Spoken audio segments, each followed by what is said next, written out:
अस्सलाम वालेकुम स्टूडेंट्स, आज हम जमायत दहम का मजमून पढ़ेंगे उर्दू। इसमें हमारा आज का उन्वान है आरामोस्कून। आरामोस्कून का हम सफ़ा नंबर 35 और 36 पढ़ेंगे। हमारा सवाल जो है वो सवाल नंबर 3 है। बोर्ड के मुताबिक बोर्ड में तीसरा सवाल होगा अल्फाज मानी और तशरीह का, जिसमें पहले हम हवाला मतन, फिर अल्फाज मानी, फिर सियाक़-ओ-सबा के साथ तशरीह करेंगे। तो दोनों सफ़हात पढ़ने से पहले हम अल्फाज मानी समझ लेते हैं। हुनर, सलीका, महारत, कारीगरी, काम की महारत, काम में महारत दिखाना। आठों पहर, हर वक्त, ताज्जुब, हैरानगी, कतर, ब्यूनत, काटना, सिलाई करना। काम निपटे, काम मुकम्मल हो। धुन बांधना, मगन होकर काम करना कि काम जब तक मुकम्मल ना होगा तब वो धुन बांधने से मुराद है काम को मुकम्मल करके ही छोड़ना। आतिशी, आग के बने हुए, आतिश आग को कहते हैं। बाढ़ में जाए, ख़त्म हो जाए, हमारे लिए फना हो जाए, हमें कोई ताल्लुक नहीं, बाढ़ में जाए। जम जम, नसीब होना, बहुत मुबारक हो, कलेजे पर चोट लगना, सदमा पहुंचना। मन मन भर, वजनी, बोझल, बहुत ज्यादा वजन महसूस होना।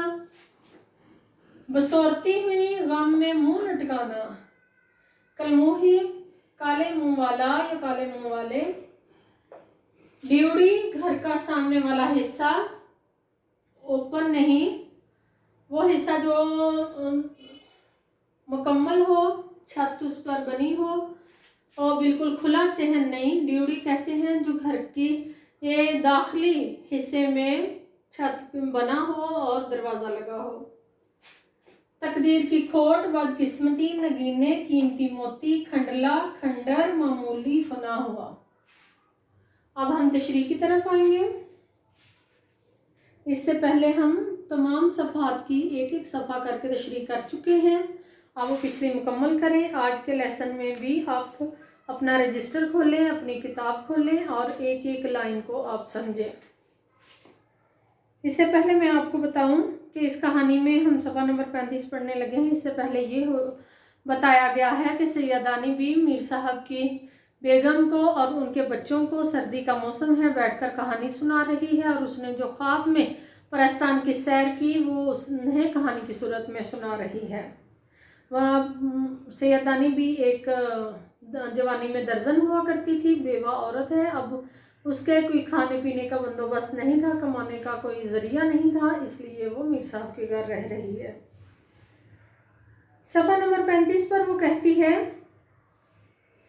बादशाह बेगम बोली, लो भी सैयदानी, आप तुम अपना हुनर दिखाओ। इससे पहले हुनर क्या दिखाओ, इससे पहले बताया गया है कि बहुत ज़्यादा कश्तियाँ भर भर कर गोटे, किनारी और मुख्तलिफ रेशम और के कपड़े आ चुके हैं। और अब बादशाह की बेगम जो है वो सैयदानी भी को कहती हैं कि हर सामान मौजूद है। सैयदानी भी, अब तुम अपना हुनर दिखाओ, तुम्हारी बहुत तारीफ़ सुनी है। हम तो जब जाने से मुराद है हमें तो तब पता चलेगा, हम तब तुम्हारी वाह वाह करेंगे, तुम्हें तस्लीम करेंगे कि परस्तान में भी तुम्हारा नाम हो जाए। नाम हो जाने से मुराद क्या है कि तुम्हारा बेहतरीन काम ही तुम्हारी शोहरत का सबब बनेगा। मैं दिल में तो बहुत परेशान हुई, या अल्लाह मैं यहाँ क्या कारीगरी दिखाऊंगी। कारीगरी दिखाने से मुराद क्या कि मैं तो खुद हर चीज़ देखकर आश कर रही हूँ, हर चीज़ देख कर तारीफ़ कर रही हूँ, तो मेरी कारीगरी इन्हें कहाँ पसंद आने वाली है। कौन से वज़ा टांकूँ, कौन सी नई किस्म इन्हें मुतारफ़ करवाऊँ, कौन सी नई किस्म के कपड़े बनाऊँ कि इनके लिए नहीं हो। मगर ज़ुबान से कहा। अब वो जो उन्होंने लिबास पहने हुए थे, बादशाह की बेगम और बादशाह की बेटी नहीं गया, वो उससे रंग पहचाने नहीं जाते थे। बार बार वो एक एक लम्हे में 4-4 रंग बदलते थे। तो कहती, मैं ऐसी कौन सी नई वज़ह, नई किस्म के कपड़े बनाऊं जो इनको बेहतर लगे, जो इनको अच्छे लगे, जो इनको नए लगे। मगर ज़ुबान से कहा, हुजूर अल्लाह मालिक है, वही आबरू रखने वाला है, आबरू इज़्ज़त रखने वाला है। सुबह होने दीजिए, जो कुछ मुझे आता है मैं आराम करूंगी। सुबह होती है, जो कुछ मुझे आता है, जितना हुनर मैंने सीखा है वो सब आजमा डालूंगी। हाज़िर हूँ, वो सुबह होने दीजिए, जो कुछ मुझे आता है हाज़िर हूँ, मैं आपके पास हूँ, मैं अपना सारा हुनर दिखाने की कोशिश करूँगी। وہ हंस कर बोली सैयदानी भी परस्तान में न दिन होता है न रात। पिछले लेक्चर में भी मैं आपको बता चुकी थी कि ये यहाँ पर अशरफ सुबूही जो जन्नत के मनाजर हैं उन्हें वो ख्वाब में दिखा रहे हैं इसके सैयदानी भी के। तो कहते हैं कि आप कह रही हैं कि मैं रात को कुछ आराम करूं, सुबह होते मैं काम शुरू करूंगी। तो परस्तान में तो ना दिन होता है ना रात, एक ही मौसम और एक ही वक्त रहता है, तुम जब चाहो काम शुरू कर दो। मैंने ताजुब से अर्ज किया, ताजुब हैरानगी से, कि तो क्या यहाँ लोग सोते नहीं हैं? रात नहीं जब होती तो लोग सोते कब हैं? कहने लगे यहाँ सोने का क्या काम, नींद परस्तान में नहीं आती। परस्तान के लोग सोते नहीं हैं, हमारा मशगला तो आठों पहर सैर सपाटे है। हम तो हर वक्त सैर सपाटे करते रहते हैं, हम हर वक्त खुश रहते हैं, सैर व तफरीह में रहते हैं, अहले गहले करते रहते हैं। परस्तान से जी उकताया तो दुनिया वालों के ख्वाबों में चले गए। यहाँ फिर उस बात की तस्दीक हुई कि सैयदानी बी ने ये सफ़र कोई हकीकत में नहीं किया और ना हकीकत में कोई परस्तान होता है, ये उन्होंने उनके ख्वाब में, सैयदानी बी के ख्वाब में ये सब कुछ देखा गया है।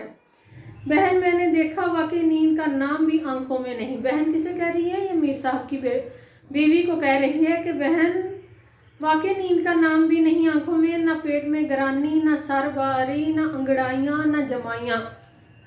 जब इंसान को नींद आती है तो उस पर जो वो अलामात होती हैं नींद की, कि पेट में गरानी महसूस होती है, सर बारी हो जाता है, अंगड़ाइयाँ आती हैं, जमाइयाँ आती हैं, कहते ऐसा कुछ भी नहीं वहाँ पर। सोचा कि देर क्यों लगाई जाए, कतर ब्यूनत का सामान तो मौजूद है, काटने सिलाई करने का सारा सामान मौजूद है। अल्लाह का नाम लेकर जोड़े कुतरने लगी, कुतरने काटने लगी, और इसी वक्त से सीने और टांकने का लगा दिया, और साथ ही में जोड़े कुतरती यानी काटती जाती और साथ ही उन्हें टांके और सीती जाती, टांकना और सीना शुरू कर दिया।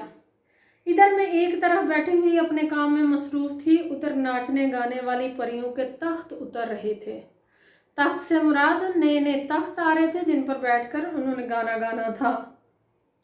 एक से एक तरादार, एक से एक अलग तरह। अब सैयदानी भी मुख्तलिफ महलात में जाती है बरसगीर के, दिल्ली के, उससे दिल्ली के महलात और किले में जो माहौल नज़र आता है, जो नगमा सराई, जो नाच गाने नज़र आते हैं, जो लिबास पहनने नज़र आते हैं, वो वही बातें सारी करेंगे। स्टूडेंट्स, अगर देखा जाए तो बरसगीर में बहादुर शाह ज़फ़र और हमारी जो 1000 साला मुस्लिम रियासत थी, वो सारी मुस्लिम सल्तनत वो क्यों ज़वाल को शिकार हो गई, वो सारे मनाजर सैयदानी बी ने देखे हैं और उसे ख्वाब में भी वही नज़र आ रहे हैं परस्तान की सूरत में। इधर नाचने गाने वाली परियों के तख्त उतर रहे थे, एक से एक तरादार, तरादार से मुराद है अलग अलग, अपना ही अंदाज, एक से एक शौक, अपने फ़न में उस्ताद। ना कानों ने कभी ऐसा गाना सुना था, ना आंखों ने ऐसे नाच देखे थे। आवाज़ें थीं कि जैसे कोयलें मिलकर कूकें। कोयल बड़ा ऐसा परिंदा है जिसके बारे में कहा जाता है उसकी आवाज़ बहुत खूबसूरत और बड़ी दूर तक जाती है। तो कहते हैं कि वहाँ पर उनकी भी आवाज़ें ऐसी थीं जैसे कोयलें कूक रही हों। नाच था कि हवा में जैसे तितलियाँ उड़ रही थीं। क्या पूछती हो बेगम, खुदा की कुदरत का तमाशा था, लेकिन मुझे तो अपनी फिक्र थी कि कहीं जल्दी काम निपटे और छुटकारा पाकर घर जाऊं। कहती है कि मुझे अपनी फिक्र थी कि मैं जल्दी जल्दी काम निपटाऊं और फ़ौरन घर जाऊं। अगर मैं ये तमाशे में, इसी देखने वाली चीज़ों में, इन्हीं मनाजर में खो गई तो मुझसे घर जाया नहीं जाएगा।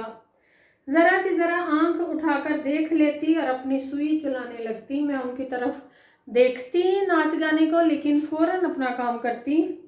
उसकी कारसाजी के कुर्बान, उसकी कौन है? अल्लाह ताला का जिक्र कर रहे हैं। कारसाजी के अल्लाह के जो काम है उनके मैं कुर्बान, सदके मौला मुश्किल कशा के। अकल ने ऐसा काम दिया, मेरी अकल भी वहाँ पर बड़ी तेज़ चलने लगी।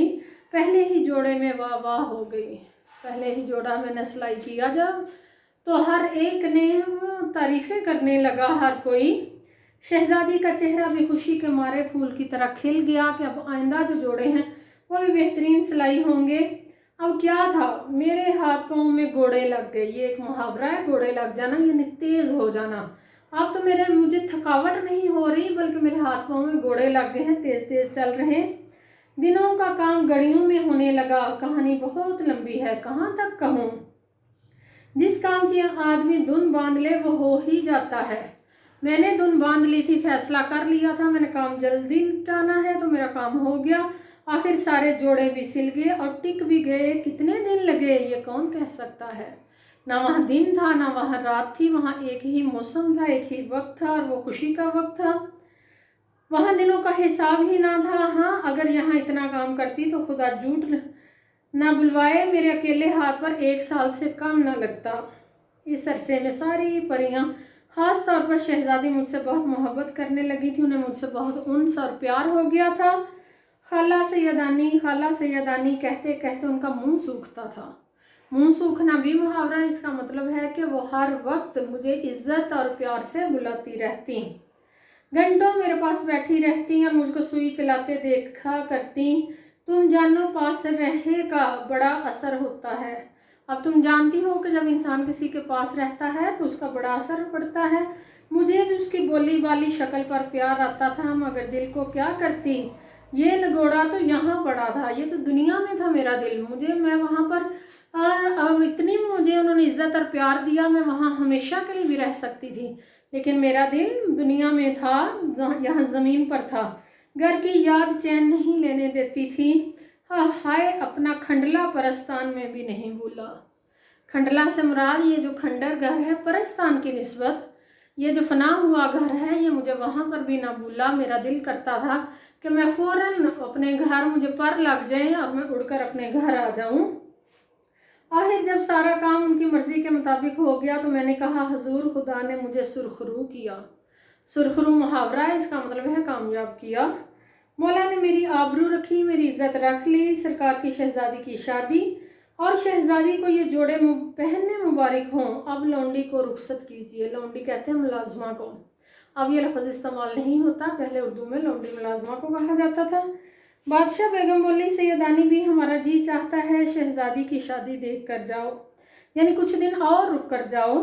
سچ کہوں میرا جی بھی بھر میری آنکھوں میں آنسو آ گئے، مگر سوچا کہ سیدانی دیوانی ہوئی ہو، پاگل ہو گئی ہو، یہاں تم کیسے رہ سکتی ہو؟ تو خاکی یہ آتشی، زیادہ میل اچھا نہیں ہے۔ خاکی سے مراد ہے تم خاک کی بنی ہوئی ہو، تم مٹی کی بنی ہوئی ہو، یہ آگ کے بنے ہوئے ہیں۔ ذرا سی دیر میں بگڑ بیٹھیں یعنی ان کو غصہ آ گیا تو جلا کر راکھ خاک کر دیں گے۔ باڑ میں جائے پرستان، باڑ میں جانے سے مراد ہے کہ فنا ہو، تباہ ہو، مجھے کوئی غرض نہیں۔ باڑ میں جائے پرستان اور پرستان کی شہزادی، چل اپنے گھر چل، اور ہاتھ جوڑ کر عرض کیا، درخواست کی۔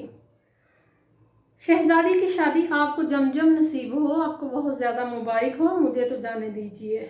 یہ سن کر شہزادی کی آنکھوں میں بھی آنسو بھر آئے۔ وہ بولی سیدانی بھی تم کیوں جاتی ہو؟ ہمارا دل کڑتا ہے، ہم پریشان ہوتے ہیں، نہ جاؤ، یہیں ٹھہرو، یہیں رہو۔ میرے کلیجے پر چوٹ سی لگی، مجھے بھی بہت زیادہ دکھ ہوا، بڑی تکلیف پہنچی۔ بڑی مشکل سے اپنے آپ کو سنبھال کر بولی سیدانی تم پر واری، تم پر قربان۔ بیوی تم اپنا جی بھاری نہ کرو، تم بلاؤ گی تو 100 دفعہ آؤں گی۔ کس کو کہہ رہی ہیں سیدانی بھی؟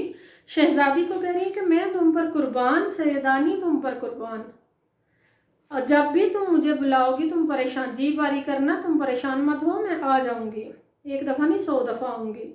ایکی دنیا نہیں چھوٹ سکتی، ایکاکی یعنی اچانک مجھ سے دنیا نہیں چھوٹ سکتی، مٹی میں خوش رہتی ہے۔ یہ بڑی اہم بات کی ہے کہ انسان جتنے چاہے دنیا سے، زمین سے دور کے خواب دیکھ لے، لیکن جہاں وہ پیدا ہوا ہے وہ وہیں خوش رہتا ہے۔ شہزادی تو کچھ خفا اور کچھ رونگتی سی ہو کر اٹھ گئی، رونگتی سے مراد ہے پریشان ہو کر اٹھ گئی۔ بادشاہ بیگم بولی اچھا بھی سیدانی تمہاری مرضی، جاؤ، خدا حافظ۔ اور اسی کلموہے سے مراد ہے کالے منہ والے بکر گدے کو حکم دیا سیدانی بھی کو ان کے گھر پہنچا دے، خبردار جو راستے میں کسی قسم کی شرارت کی، اور دیکھو جو انعام و اکرام سیدانی بھی کو بادشاہ نے دیا ہے وہ سب پالکی میں رکھ لینا۔ پالکی یعنی سواری۔ دل میں خوش اور ظاہر میں بسورتی ہوئی سب سے رخصت ہوئی۔ دل میں بہت خوش تھی کہ میں اپنے گھر کو جا رہی ہوں، انعام و اکرام بھی بہت زیادہ ملا ہے، لیکن چہرہ دکھ میں، غم میں لٹکائے ہوئے تھی۔ وہی پریزاد جو مجھے پالکی سے اتار کر لائی تھی ساتھ لے کر چلی۔ پھاٹک کے باہر پالکی موجود تھی، اور پھاٹک سے مراد ہے باہر والا حصہ۔ मर्दों की सी वजह का आदमी पास खड़ा था। मैं पालकी में बैठी और दम के दम यानी सांस लेते ही पालकी हवा से बातें करने लगी, पालकी उड़ने लगी। पालकी में बैठकर मैंने इधर उधर देखा, वो जो परस्तान के बादशाह ने इनाम इकराम दिया है कहाँ है? अंधेरे में क्या नजर आता? परस्तान में तो दिन था हर वक्त, अब वो सफर दुनिया की तरफ, जमीन की तरफ कर रहे हैं, वो अंधेरा है। हाथों से टटोलना शुरू किया, उसे महसूस करना शुरू किया कि इनाम कहाँ है। एक कोने में बहुत से कंकर पत्थर मालूम हुए। जल गई यानी गुस्से से मैं जल ही गई, गुस्से से मेरा बुरा हाल हो गया। मुए जिन्नात थे ना, यहाँ भी दगा किया, दगा यानी धोखा दिया। ये उनके घर का इनामो इकराम है। खैर जान बची लाखों पाए, ये पत्थर कंकर देकर मुझे इनामो इकराम दे रहे हैं। खैरियत से घर पहुंच जाऊं तो जानू बड़ा इनाम पाया। खैरियत से घर चली गई तो वो मेरे लिए सबसे बड़ा इनाम होगा। और चुपके एक एक करके वो कंकर और पत्थर पर्दे की झुर्री में से फेंकने शुरू कर दिए।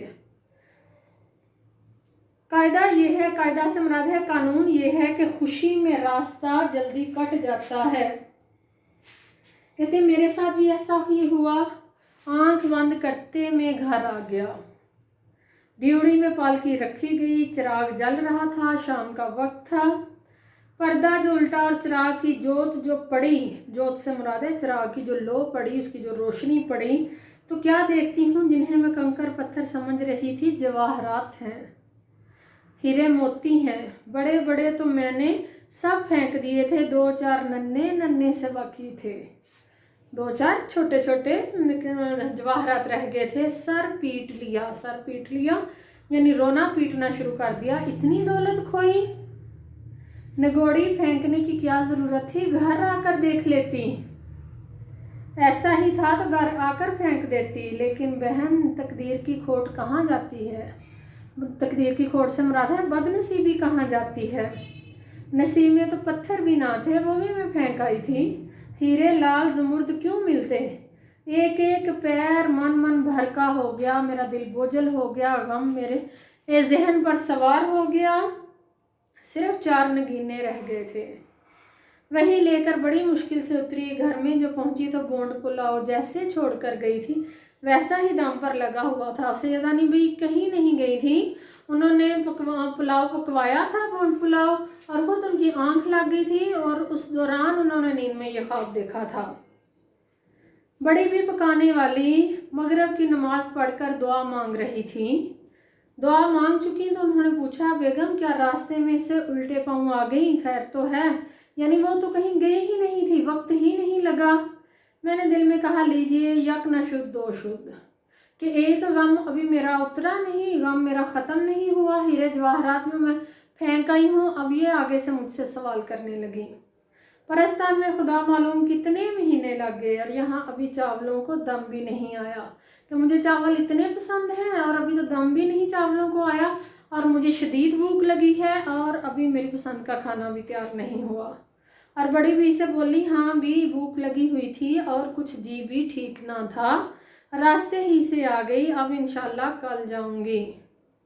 दिल्ली की चंद अजीब हस्तियाँ किताब है अशरफ सुबही की, उसमें से ये दास्तान ली गई। प्यारे बच्चों, आपने ये सारी दास्तान सुनी, अब अपना रजिस्टर निकालें, एक एक पैराग्राफ की तशरीह करें, फिर जहाँ से समझ ना आए तो मुझसे ज़रूर पूछें। अस्सलाम वालेकुम।